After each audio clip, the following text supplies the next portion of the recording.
O cheiro suave de velas queimadas ainda estava no ar. Não havia música, nem risos, nem passos apressados no corredor. Apenas silêncio. Um silêncio tão pesado que parecia empurrar o ar contra o meu peito. Era o meu aniversário de 21 anos.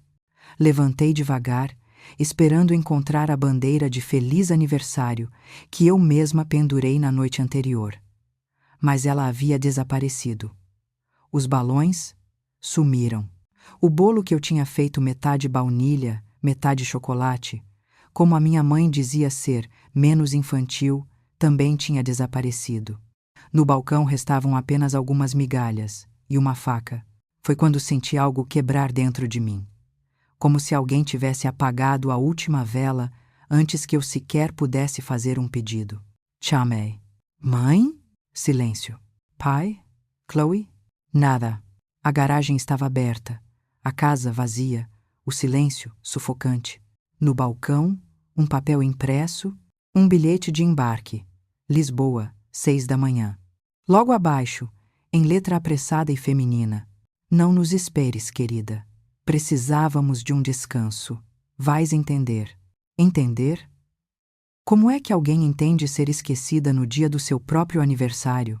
O meu telemóvel vibrou. O coração disparou. Seria uma mensagem deles? Não. Apenas uma notificação do banco. Mais 62 euros transferidos do meu trabalho a part-time.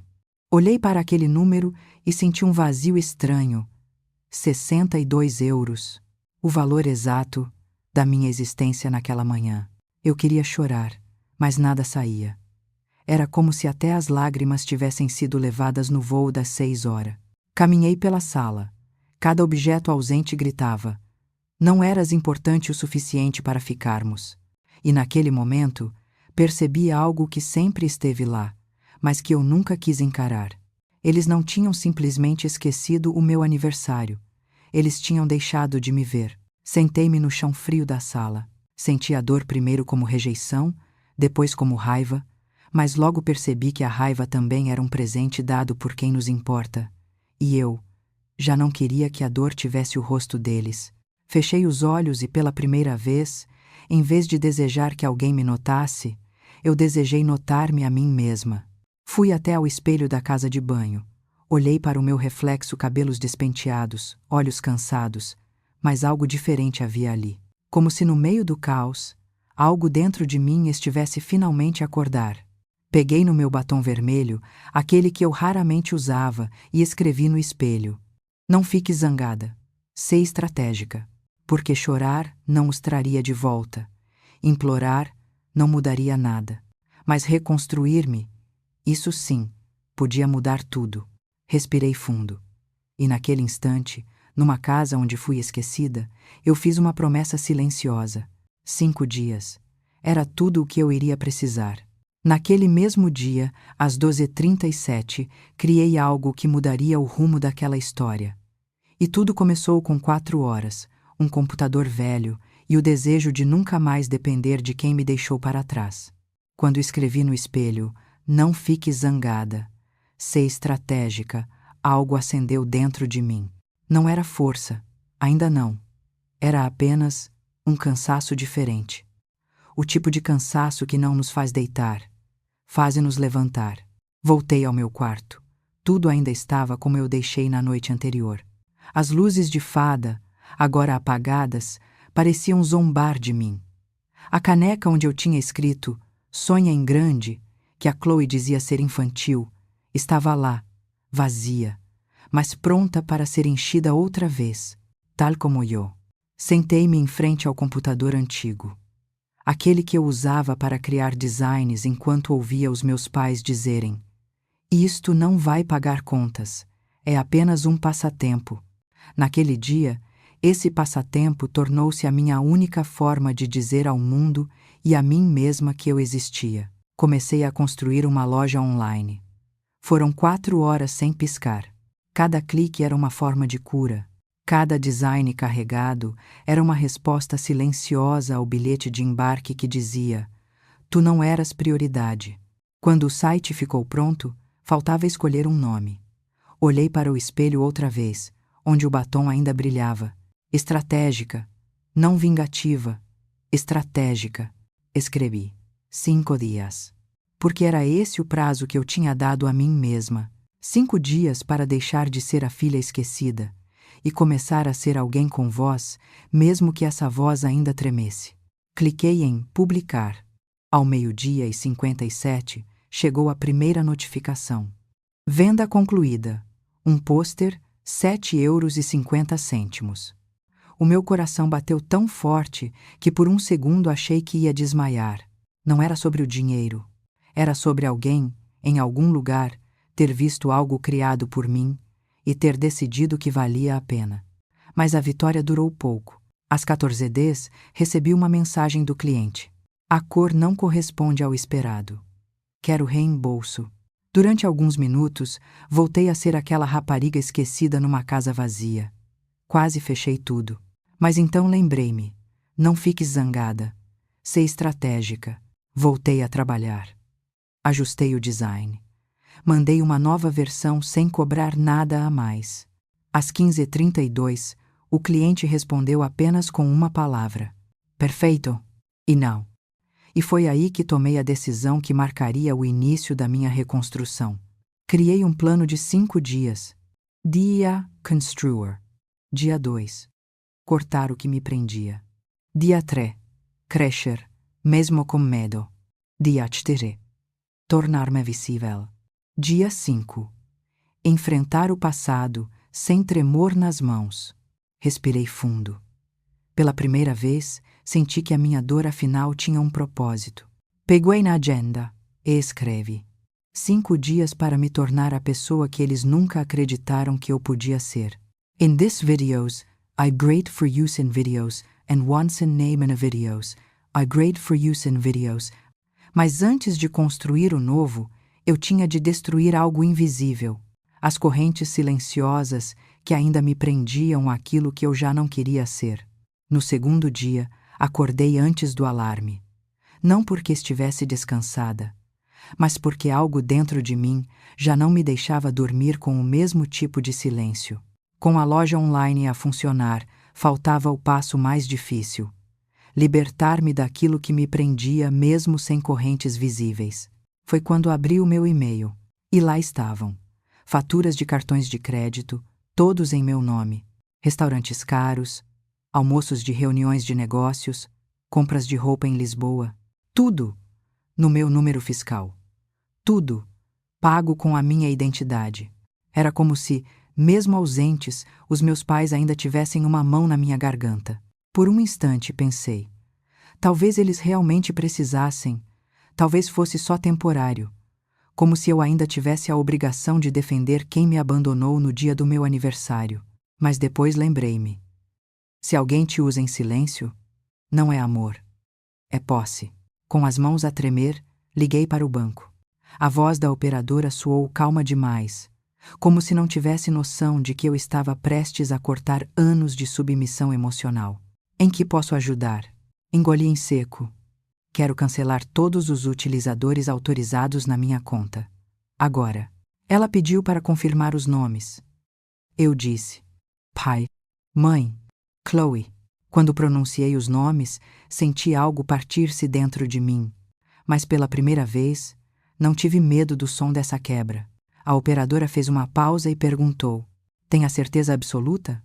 Fechei os olhos. A imagem do bilhete de embarque brilhou na minha mente.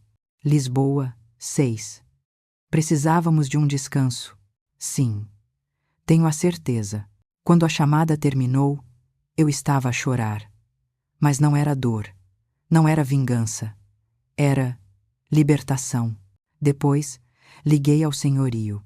Descobri que a renda da casa também estava a ser debitada da minha conta.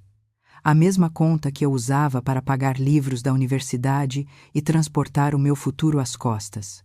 Cancelei tudo.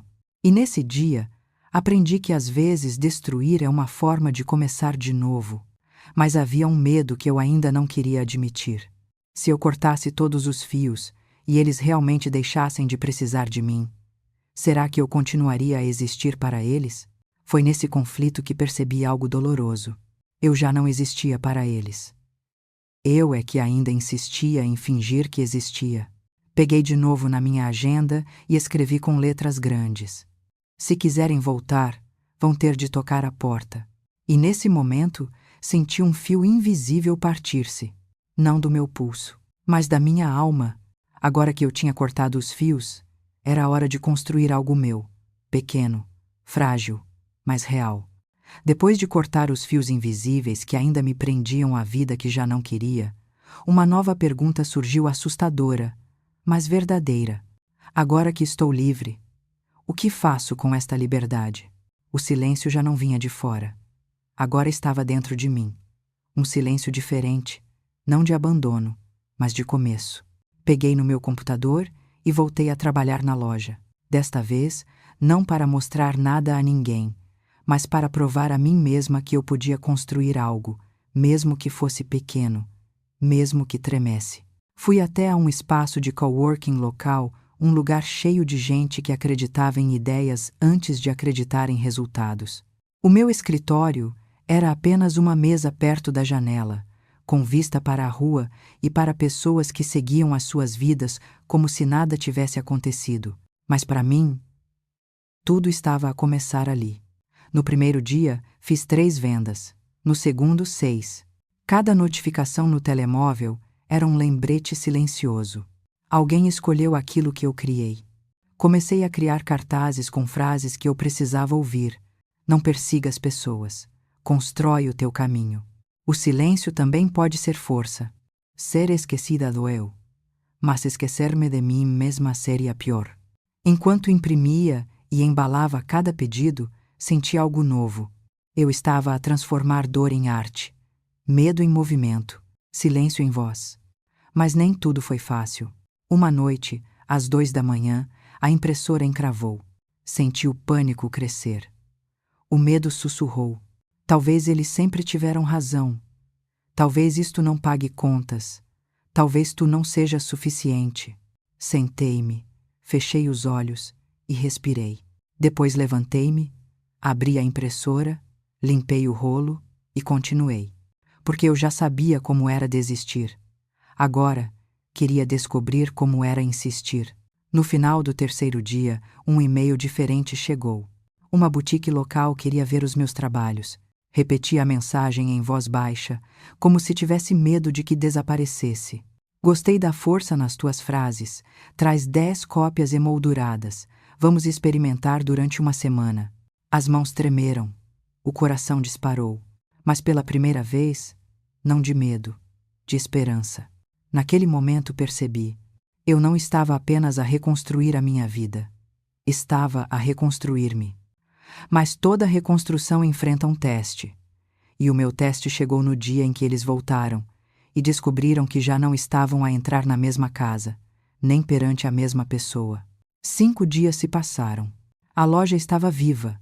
As minhas frases estavam agora penduradas nas paredes de uma boutique local. Eu tinha um contrato inicial, uma renda garantida por mim, um espaço meu, um silêncio que eu já não temia. Foi numa tarde calma, com uma chávena de café quente na mão, que ouvi o barulho de pneus na gravilha. Levantei os olhos. Eles tinham regressado. O carro preto alugado, as malas caras, as roupas de verão ainda cheirando a Lisboa. A minha mãe saiu primeiro, com os óculos escuros e a pose de sempre. O meu pai gritava ao telefone, provavelmente a tentar perceber por que os cartões não estavam a funcionar. Chloe arrastava as malas, irritada, até perceber que algo estava errado.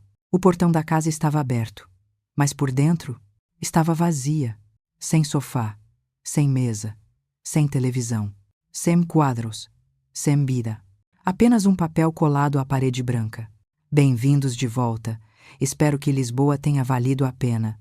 A expressão da minha mãe quebrou. O meu pai ficou imóvel. O telemóvel caiu-lhe da mão. Chloe saiu a correr pelas escadas, gritando: onde estão as minhas coisas? Onde está o meu portátil? A minha maquilhagem? Lá de cima, do meu novo apartamento do outro lado da rua, observei.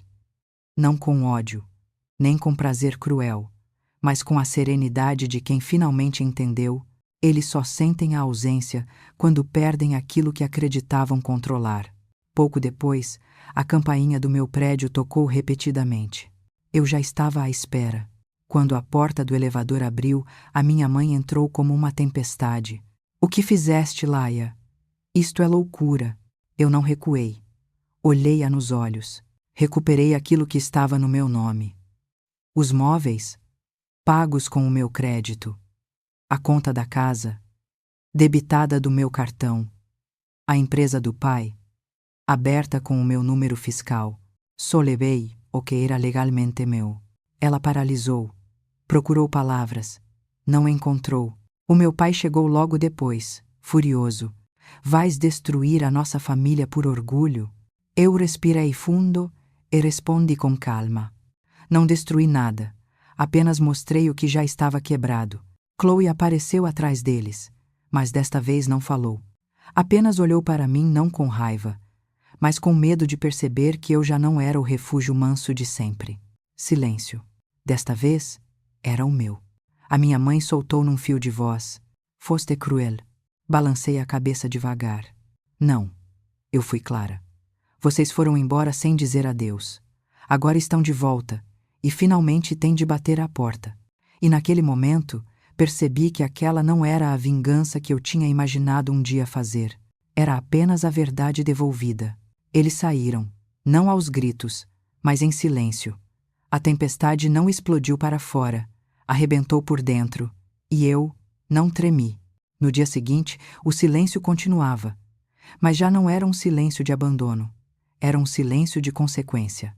E foi nesse vazio que uma mensagem surgiu no meu telemóvel, uma mensagem que mudaria tudo mais uma vez. Na manhã seguinte, a rua estava silenciosa, mas não era mais o tipo de silêncio que dói. Era aquele que acontece depois de uma tempestade quando ainda cheiramos a chuva, mas já conseguimos respirar. Enquanto embalava mais alguns pedidos da loja, o telemóvel vibrou. Um número que eu não tinha registrado, mas eu sabia quem era. Laia, sou a mãe. Estou aqui. Podemos falar? Só nós duas. Por alguns segundos, fiquei parada. A antiga versão de mim teria respondido imediatamente. A versão ferida teria ignorado. Mas a versão que eu estava a construir respirou antes de decidir. Escrevi apenas: hoje, às 16 horas, no café da esquina. Vem sozinha. O café estava calmo, com música suave e cheiro a baunilha no ar. Sentei-me perto da janela. Minutos depois, ela entrou. Desta vez, sem óculos escuros, sem pose. Apenas com algo nos olhos que eu já não via há muito tempo. Peso. Sentou-se devagar. Por um momento, nenhuma de nós falou. Até que ela murmurou: eu não sei por onde começar. Respondi com firmeza calma. Começa pelo porquê. Ela respirou fundo e confessou: achamos que tu já não precisavas de nós, que eras independente demais.